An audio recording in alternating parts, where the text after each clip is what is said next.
All right, welcome back to the channel. So, Errol Spence Jr. says he ain't thinking about Terence Crawford, and Shawn Porter says, I want that fight.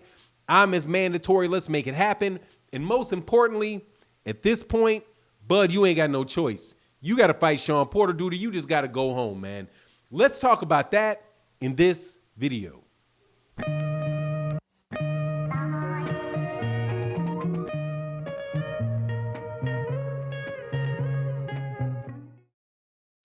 All right, welcome back to the channel. So, I did a video before last night's fight, and I did it because I was pretty sure Errol Spence Jr. was going to win this fight, and if he won the fight the way that I thought he was going to win the fight, I knew that I would be able to come back and tell people that Bud Crawford was out his mind.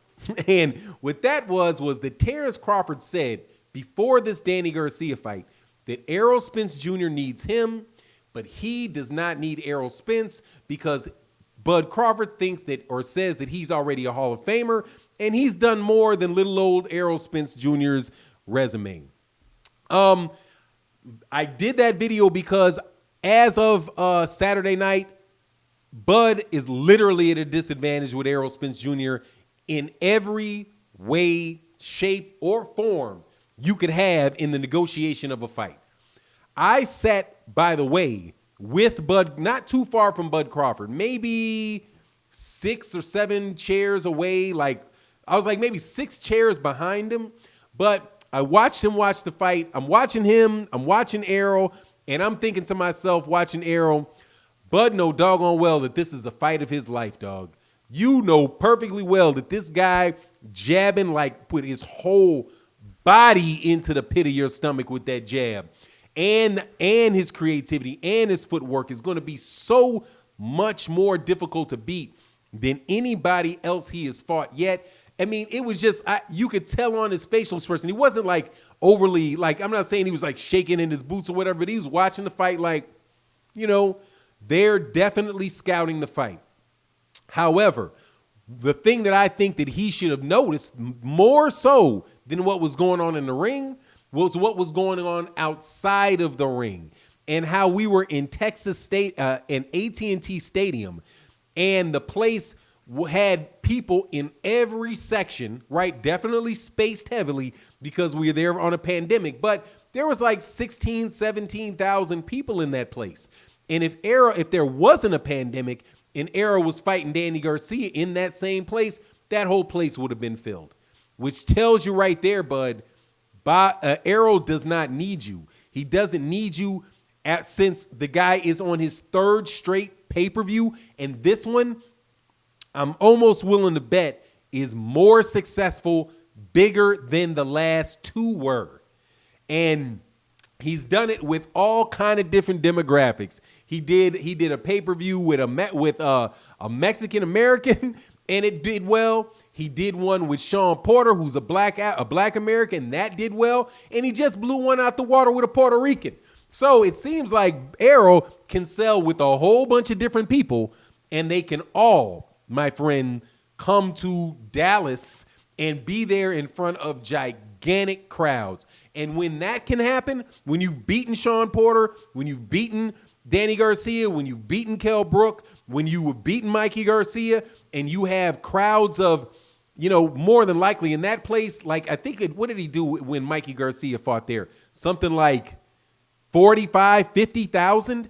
When you can do that and Bud saw the place, don't tell me he needs you, okay? Because he's already beaten people who a lot of people consider on your level that you won't fight, right? People are saying, fight Shawn Porter. He already beat Shawn Porter. People could say, hey, who are you going to fight next?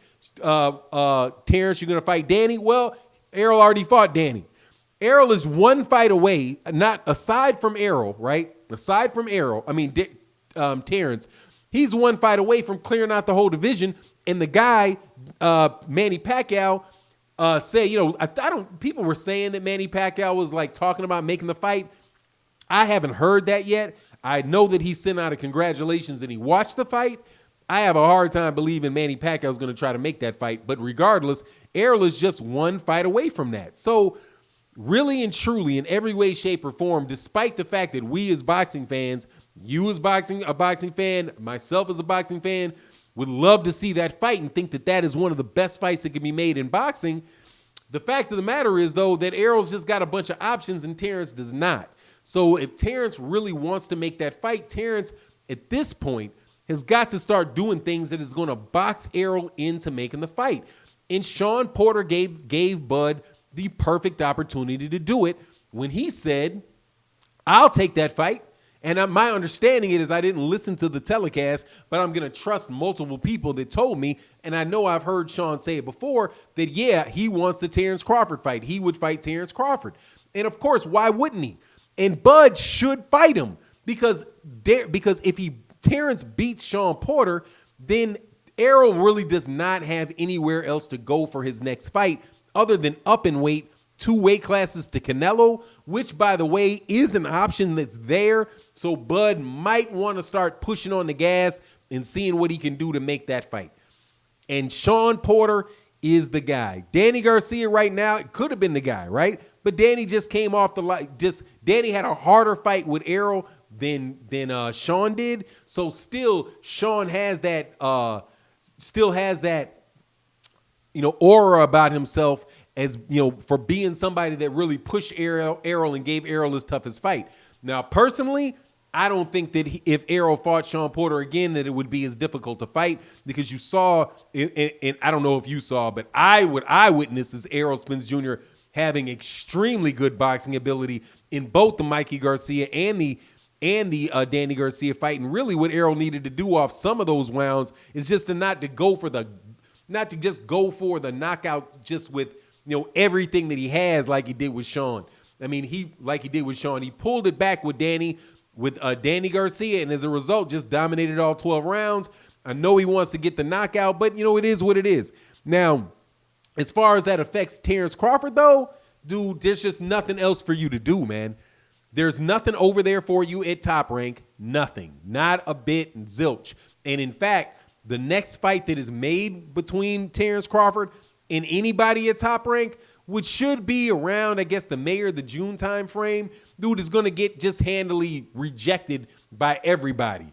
Because there's literally, you can say this side of the street, that side of the street, but whatever it is, whatever you want to call it, there's nobody over there in that promotional company for Terence Crawford to fight that is not at 140, and Bob Arum is not feeding those guys to Terence Crawford. That would be way too much like he likes Terence Crawford and don't care about the future of his company, right? Because he's much more into Josh Taylor and much more into Jose Ramirez than he is to Terence Crawford. So what exactly is he going to do? He's going to fight 2 more fights, right? He's got the $4 million and the $4 million from what I understand. $4 million and $4 million, or he's got 1 more year with 2 fights on that. He's going to collect the money, and by the time he's done collecting the money, it's going to be the year 2022. And in the year 2022, people might already be sick of it, might already be done with it. So make the smart move, Bud, and fight Terence Crawford and fight Shawn Porter. It works for Shawn Porter too. It works for Errol Spence. It works for everybody around. Who, matter of fact, now that Errol said he doesn't care what happens with Keith Thurman, he's not fighting Keith Thurman. Terence Crawford's need to go fight Keith Thurman probably just went somewhere. But most importantly, Errol just Terence, and I talked about this in another video.